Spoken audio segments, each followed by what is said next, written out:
Hi everyone, today we are going to learn strategy formulation.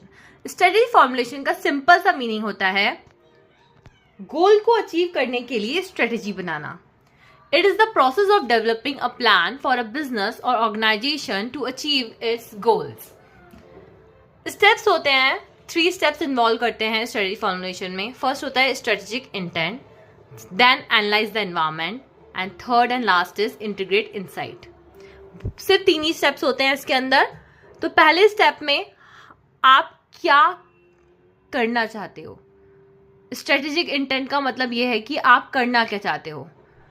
बहुत ही simple सा example ले लेते हैं इसके लिए. फॉर एग्जांपल आपको एक पीडीएफ बनानी है.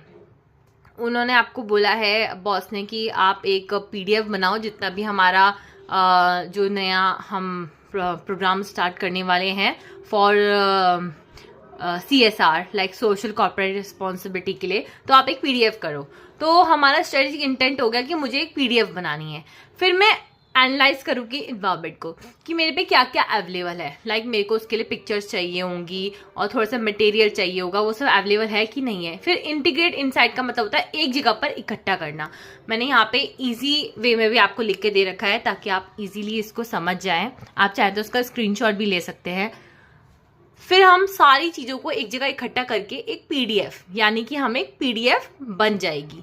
तो वही होती है स्ट्रेटेजी फॉर्मुलेशन कि ये स्टेप्स हैं. इसको मैंने आपको इजी फॉर्म में समझा दिया. अब सबसे पहला होता है हमारा स्ट्रेटेजिक इंटेंट. ये सबसे ज़्यादा हमारा यूजीसी नेट में पूछा गया है. तो इसके लिए ना सबसे इजी वे में मैंने आपको समझाने के लिए ये एक डायग्राम ड्रॉ करा है.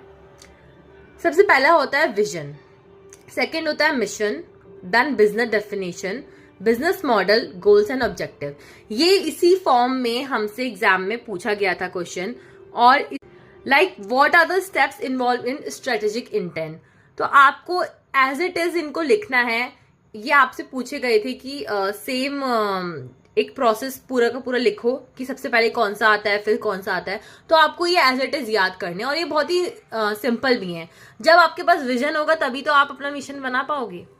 तो पहले विजन होना चाहिए, then mission, then business definition. काफी लोग इसको गलत भी कर देते हैं कि बिजनेस डेफिनेशन को यहाँ पे ले लेते हैं और बिजनेस मॉडल को ऊपर ले लेते हैं.